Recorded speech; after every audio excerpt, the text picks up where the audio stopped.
সকাল সকাল ঘুম থেকে উঠে ভাবলাম একটু পাস্তা রান্না করে দিই ছেলের জন্য। তো ছেলের জন্য পাস্তা রান্না করে ছেলের সামনে দেওয়ার পরে কেন জানি না ওর মুখের রিয়াকশনটা দেখে মনে হচ্ছে আমার রান্নাটা একদমই ভালো হয়নি। আসসালামু আলাইকুম, কি অবস্থা সবার, কেমন আছেন? আমি তো বেশ ভালো আছি। সকাল সকাল উঠে ছেলের জন্য রান্না করতে চলে এসেছি। মেয়েদের জীবনটাই এমন, সকাল হইলেই রান্নাঘরে চলে আসা। আমার ছেলের জন্য আজকে সকালে ভাবলাম যে একটু পাস্তা রান্না করে দেই। সকাল সকালে অন্য কিছু রান্না করতে আমার ভালো লাগছিল না, ভাবলাম একটু পাস্তায় রান্না করে মা ছেলে দুজনে আজকে খাবো। আমার ঘরে যে সবজিগুলা ছিল সেগুলা দিয়ে আজকে আমি পাস্তাগুলা রান্না করব। তো এখানে আমি টমেটো আর গাজর দিয়েছি, অন্য কোনো সবজি আমি আজকে দিইনি এখানে।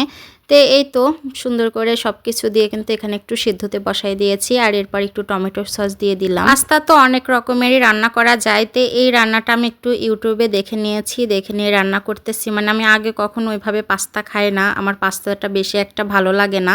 তো ভাবলাম যে দেখি আমার ছেলেটা পছন্দ করে কিনা, কিন্তু লাস্টে যেটা দেখলাম মনে হলো আমার ছেলেটা একদমই পছন্দ করেনি। আসলে সবসময় সব রান্না পারফেক্ট হয় না, তবে আমার কাছে কিন্তু বেশ ভালোই লেগেছিল। কেন জানি না আমার ছেলের কাছে একদমই ভালো লাগেনি।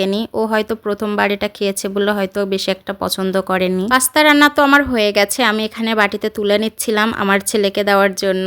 তো এটা নিয়ে আমি আমার ছেলের কাছে যাচ্ছিলাম, তো এখানে একটু দেখাচ্ছিলাম যে কেমন হয়েছে। এই তো আমার ছেলের কাছে দিলাম আমি খেতে। প্রথমে তো খুবই খুশি ছিল, কিন্তু জানি না পরে চামচ দিয়ে নিতে যায়ও আর নেয়নি, মানে একটু মুখে দেয়নি। কি আর করার, কিছু করার নেই, আমি তো খেয়ে ফেলেছি আর অন্য খাবার ওকে খাইয়ে দিয়েছি। এরপরে ছেলেকে দুপুরে ঘুম পাড়িয়ে রেখে আমি দুপুরে রান্না করতে চলে এসেছি। আজ আমি দুপুরে ছোট মাছ রান্না করব আর সাথে পাতাকপি ভাজি করব। তো সবকিছুই কিন্তু আমি এখানে রেডি করে নিয়েছি। আসলে রান্নার আগে সবকিছু রেডি করে নিলে রান্না করতে অনেক সুবিধা হয়। এখানে আমি প্রথমে কড়াইতে কিন্তু পাতাকপিটা দিয়ে দিলাম আর সাথে একটু লবণ দিয়ে দিয়েছি পরিমাণ মতো, দিয়ে এখানে একটু সেদ্ধ করে নিব আমি আগে পাতাকপিটা, তারপরে কিন্তু আমি এটা তেলে দিব। আমি কিন্তু বরাবর এভাবে পাতাকপি ভাজি করি, আমার এভাবে ভাজি করতে বেশি ভালো লাগে। আর এরকম কিন্তু আমার আম্মু ভাজি করে, আমি আমার আম্মুর কাছ থেকে এভাবে ভাজি করা শিখেছি। পাতাকপিটা আলাদা করে একটু সিদ্ধ করে নিয়ে আলাদা করে রেখে দিয়েছিলাম। এরপর কিন্তু তেল দিয়ে পেঁয়াজ মরিচ তেলের উপরে দিয়ে সেটা লাল লাল হয়ে আসলে তারপর পাতাকপিটা দিয়ে দিয়েছি। এরপর এই তো লাস্টের দিকে এসে আমি একটু ধনেপাতা দিয়ে দিলাম। এদিকে কিন্তু আমার পাতাকপিটাও ভাজি হয়ে গেছে, আর এখানে আমি কড়াইটা পরিষ্কার করে নিয়ে আবারও তেল দিয়ে দিয়েছি, আর এখানে মশলাগুলোও দিয়ে দিয়েছি।